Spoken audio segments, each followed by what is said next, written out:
आज के दिन पवित्र नदियों में स्नान करने से और अमावस्या की व्रत कथा को सुनने से हमारे पितृ बहुत ही प्रसन्न होते हैं और हमारी सभी मनोकामनाएं पूर्ण होती हैं। आज की अमावस्या शुक्रवार के दिन पड़ रही है, इसलिए भगवान श्री लक्ष्मी नारायण जी की भी असीम कृपा प्राप्त होगी। तो आज मैं आपको सुना रहा हूँ आषाढ़ अमावस्या की बड़ी ही दुर्लभ कथाएं। इन कथाओं को बड़ी ही श्रद्धा और प्रसन्नचित मन से पूरा अवश्य सुनिएगा। इन कथाओं को सुनने से मनुष्यों के सारे पाप और संकट कट जाते हैं तथा मनोकामनाओं की पूर्ति होती है। तो आइए भगवान श्री लक्ष्मी नारायण जी के चरणों का ध्यान करते हुए इन कथाओं को सुनते हैं। एक गांव में सास और बहू अकेले रहते थे और उनका बेटा विदेश में कमाने के लिए गया था। सास और बहू बहुत अच्छे से रहते थे। दोनों एक दूसरे की देखभाल करते थे। एक दिन बहू ने खाना नहीं बनाया तो सास ने बहू से पूछा कि आज तुमने खाना क्यों नहीं खाया। तब बहू ने कहा कि सासू माँ, आज मेरा अमावस्या का व्रत है, इसलिए मैंने खाना नहीं खाया। तब सासू ने कहा कि बहू, ये व्रत क्या होता है और ये व्रत करने से क्या फल मिलता है, मुझे भी समझाओ।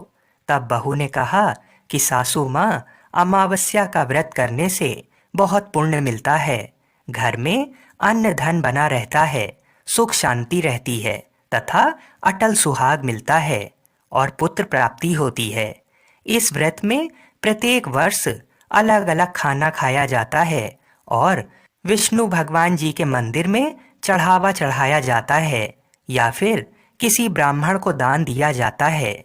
इस व्रत में पहले साल शक्कर, घी और चावल से बना खाना खाया जाता है। पहले साल व्रत पूर्ण होने के बाद 1.25 किलो चावल और 1 कटोरी घी तथा 1 कटोरी शक्कर का दान किसी ब्राह्मण को दान दिया जाता है। दूसरे साल जौ, घी और शक्कर से बना खाना खाया जाता है। जब दूसरे साल व्रत पूर्ण हो जाए तो 1.25 किलो जौ, 1 कटोरी घी तथा 1 कटोरी शक्कर किसी मंदिर में चढ़ाएं या फिर किसी ब्राह्मण को दान देना होता है। तीसरे साल गुड़, तिल और घी से बने व्यंजन खाने चाहिए। जब तीसरे साल व्रत पूर्ण हो जाए तो आधा किलो तिल, गुड़ तथा 1 कटोरी घी किसी मंदिर में चढ़ाया जाता है। फिर बहू ने कहा कि इस व्रत का अगर संकल्प लेते हैं तो इसे पूरा करना जरूरी होता है। अगर पूरा नहीं कर सकते तो सास बहू में झगड़ा और घर में अशांति आती है। तब सासू ने कहा कि मेरी तो उम्र हो गई है, लेकिन तुम ये व्रत करो, और बहू ये व्रत का आरंभ करती है। लेकिन एक दिन बहू ने किसी के कहने पर गेहूं से बनी रोटी खा ली और अमावस्या माता इस बात से रुष्ट हो गईं। जो सास और बहू बहुत ही प्यार से रहती थीं, फिर इन दोनों में झगड़े होने लगे। सभी गांव वाले भी हैरान हो गए कि ये सब क्या हो रहा है। सास अपनी बहू को कहने लगी कि तुम जब से हमारे घर में बहू बन के आई हो, तब से हमारे घर की लक्ष्मी चली गई हैं। तुम हमारे लिए शुभ नहीं हो। तब बहू ने कहा कि आपके घर की लक्ष्मी चली गई है तो कहाँ मिलेगी, मुझे बताओ, मैं लक्ष्मी को लेकर आऊंगी। तब सासू ने कहा कि लक्ष्मी तुमको समुद्र के बीच में भगवान विष्णु जी के पैर दबाते हुए मिलेंगी। तब बहू ये कहकर चली जाती है कि अब जब तक मैं लक्ष्मी जी को लेके नहीं आऊंगी तब तक इस घर में पैर नहीं रखूंगी। इतना कहकर बहू लक्ष्मी जी की खोज में निकल जाती है। जब बहू लक्ष्मी जी को खोजने के लिए निकलती है तब उसे बीच रास्ते में एक गाय माता मिलती है। वह बहू से पूछती है कि आप कहाँ जा रही हैं।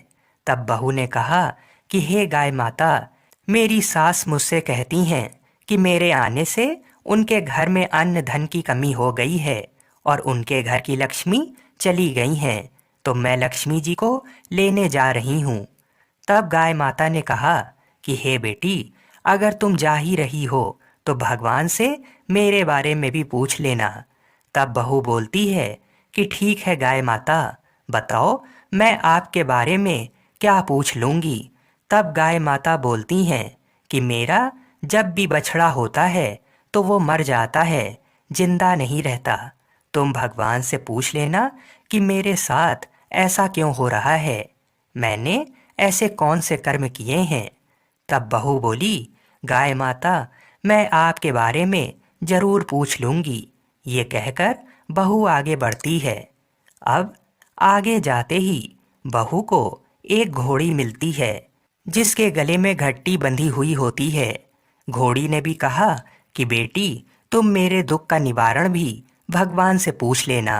तब बहू ने कहा, जरूर पूछ लूंगी। ये कहकर बहू आगे बढ़ती है। आगे जाते ही बहू को एक अंधा और बहरा बुजुर्ग मिलता है। वह भी बहू से अपनी समस्या भगवान से पूछने के लिए कहता है। तब बहू उसकी समस्या भी भगवान से पूछने का कहकर आगे बढ़ती है। आगे जाते ही बहू को एक बूढ़ी औरत मिलती है, जो हाथ और पैर से अपाहिज होती है। वह भी बहू से अपनी समस्या भगवान को पूछने के लिए कहती है। तब बहू उसकी समस्या को भी पूछने के लिए तैयार हो जाती है और आगे बढ़ती है। आगे जाते ही बहू थक जाती है और एक आम के पेड़ के नीचे बैठ जाती है। तब आम का पेड़ खुश होकर बहू से पूछता है कि बेटी, तुम कहाँ से आई हो और कहाँ जा रही हो। तो तब बहू बताती है वह लक्ष्मी जी को लेने जा रही है। तब पेड़ भी अपनी समस्या भगवान को पूछने के लिए कहता है कि मेरे पेड़ पर लगे आम खट्टे ही क्यों होते हैं, इस बारे में भगवान को जरूर पूछना। तब बहू उसकी समस्या लेकर आगे बढ़ती है।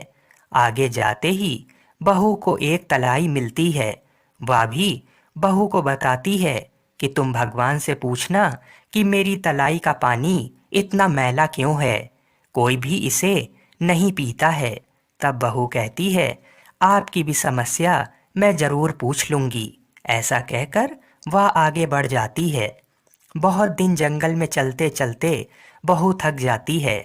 उसे भूख भी लगी होती है, लेकिन खाने को कुछ नहीं मिलने से वह थक जाती है और जंगल में बेहोश हो जाती है। उसी समय भगवान विष्णु और माता लक्ष्मी वहां विचरण करते हुए आते हैं। तब माता लक्ष्मी विष्णु जी से कहती है कि हे नाथ, ये आपकी बहुत बड़ी भक्त है, आप इसके दुखों का निवारण करो। तब भगवान विष्णु कहते हैं कि इस संसार में बहुत से जीव दुखी हैं, सभी अपने अपने कर्मों का फल भोग रहे हैं, मैं किस किस के दुख का निवारण करूं। तब माता लक्ष्मी ने विष्णु जी से विनती की और कहा कि वह भूखी प्यासी है और इसे यहाँ अगर ऐसा ही छोड़ दिया तो जंगली जानवर इसे अपना शिकार बना लेंगे।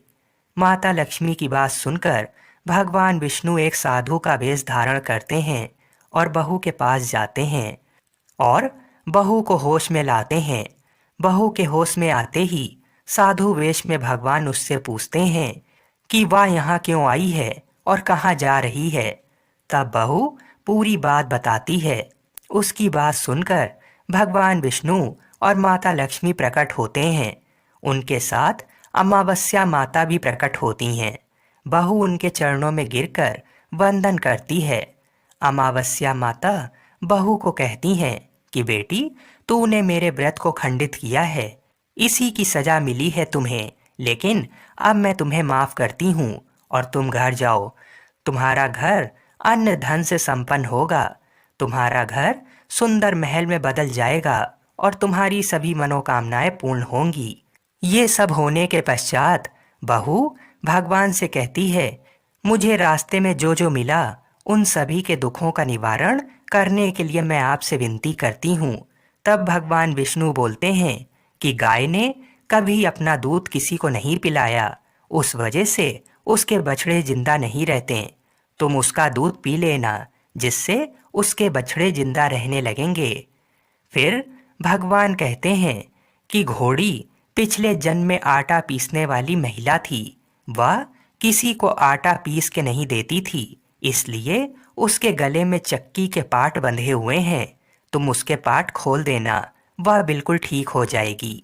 उसके बाद भगवान कहते हैं कि जो बुजुर्ग तुम्हें मिला था वह कभी मंदिर नहीं गया और ना ही उसने कभी भगवान के भजन सुने। तुम उसको मंदिर में ले जाना और दर्शन करवा देना, वह भी ठीक हो जाएगा। फिर जो बुजुर्ग महिला तुम्हें मिली थी, वह कभी भी अपनी जवानी में दान पुण्य नहीं करती थी, इसलिए उसे ये सजा मिली है। तुम उससे दान करवा देना तो उसकी विकलांगता दूर हो जाएगी।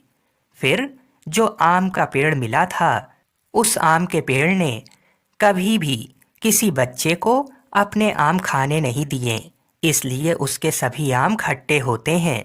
तुम उस पेड़ का आम खा लेना, फिर उस पेड़ पर मीठे आम आएंगे।